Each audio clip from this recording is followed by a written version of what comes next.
নমস্কার, doctor P Banerjee কথা বলছি। আমাদের কাছে অনেক রকম তো রুগী আসে।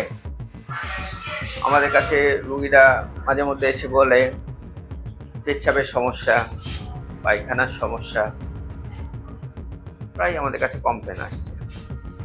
আমাদের আলট্রাসোনোগ্রাফি করার জন্য ডাক্তারবাবুরা পাঠিয়ে দিচ্ছে, আমরা দেখছি।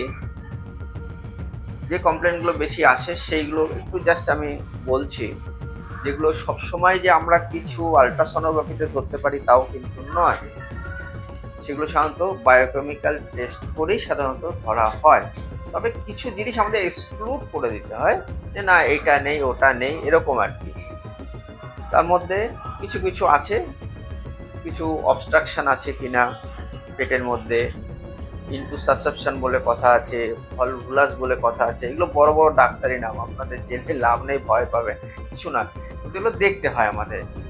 তো কমপ্লেনগুলো একটু আগে বলি, তাহলেই বুঝতে পারবেন। ধরুন আমি যদি শুধু পেচ্ছাপ নিয়ে কথা বলি, সকালবেলায় টয়লেটে গেল, পেচ্ছাপটা করলো, দেখলো খুব হলুদ রঙের হচ্ছে।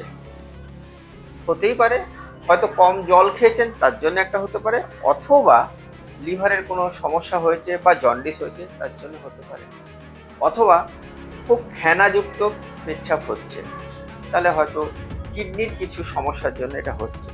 তাহলে আপনি এই কটা জিনিস লক্ষ্য করলে বুঝতে পারবেন কোন ডাক্তারের কাছে আপনাকে যেতে হবে। যদি কিডনির সমস্যা মনে হয়, আপনি তো বুঝতে পারবেন না ফেনাযুক্ত হচ্ছে পেচ্ছাপ, তাহলে নেফ্রোলজিস্টের কাছে যান। সাধারণ লোকের ডাক্তারবাবুদের কাছে, একটা জেনারেল প্র্যাকটিশনার কাছেও গেলেও হবে, এরকম নয় যে হঠাৎ করে বিশাল বড় ডাক্তারের কাছে দৌড়াতে হবে, তাও নয়। যদি জন্ডিস হয়ে থাকে, আপনি দেখলেন হলুদ পেচ্ছাপ হচ্ছে, ঠিক আছে, একটা ফিজিশিয়ানের কাছে যান, বাড়ির সামনে যে আপনার ডাক্তারবাবু রয়েছে তার সঙ্গে কথা বলুন, এরকম আর। এবার আসি, ধরুন পেচ্ছাপ বলে দিলাম, এবার ধরুন পায়খানা নিয়ে বলি। যদি দেখেন যে পায়খানা করতে গেলে, পটি করতে গেলে আপনার খুব কালো রঙের হচ্ছে পায়খানাটা, তো এটাকে আমাদের ডাক্তারি ভাষা একটা আছে মেলিনা বলে, চিন্তা করতে হবে না, মেলিনাটা না ছাড়ুন। ব্যাপার হচ্ছে কালো রঙের পায়খানা হচ্ছে, তাহলে পায়খানাটা কালো রঙের হচ্ছে মানে কোথা থেকে হচ্ছে ব্লিডিংটা? ডাক্তারি ভাষা আমরা জানি কোথা থেকে ব্লিডিং হলে কালো রঙের, অথবা কালো হলো না, একটু লালচে হচ্ছে বা ভালো লাল হচ্ছে, তাহলে কি হতে পারে? হয়তো আপনার পাইলস থেকে ব্লিডিং হচ্ছে, অ্যানাল ফিশার থাকতে পারে, এসব জায়গা থেকে ব্লিডিং হয়, তো সেটা সার্জনকে দেখাতে হবে।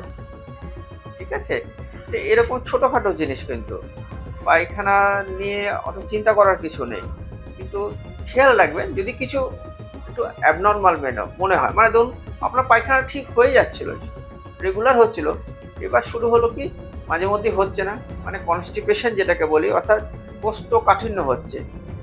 একটু একটু হতেই পারে, তার জন্য চিন্তা করবে না, কিন্তু মেন জিনিস হচ্ছে আপনি ফাইবার খাচ্ছে কেনা, ফাইবার জাতীয় খাবার খাচ্ছে কেনা, ফাইবার বলতে শাকসবজি খাচ্ছেন কিনা, এটা খেয়াল রাখতে হবে।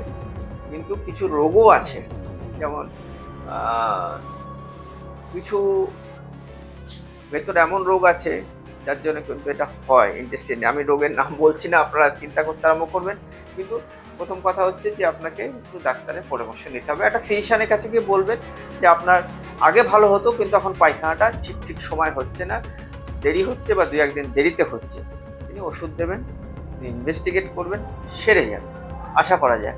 নাহলে সেভাবে চিকিৎসা করতে হবে, এইটুকুই বলছি, চিন্তার কোনো কারণ নেই। অর্থাৎ টয়লেটে গিয়ে সকালবেলা মানে বাথরুমে গিয়েও আপনি কিছু কিছু রোগ নিজের থেকে আপনি ধরে ফেলতে পারবেন, যে আমার এটা কিছু একটা অসুবিধা হচ্ছে।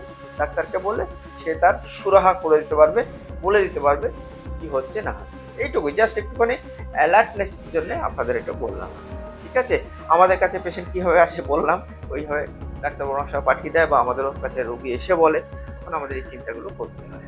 ঠিক আছে, আজ এই পর্যন্ত থাক, পরে আপনাদের সঙ্গে দেখা হবে। ভালো থাকবেন, সুস্থ থাকবেন, চিন্তা করবেন না। অনেক ডিজিজ আছে, চিন্তাতে কিন্তু বেড়ে যায়, কিন্তু আমি বললেই তো আপনার চিন্তা চলে যাবে না, কিন্তু সেভাবে নিজেকে দেখতে হবে যাতে চিন্তাটা কম হয়। ঠিক আছে, রাখলাম। ডক্টর পি ব্যানার্জি কথা বলছিলাম।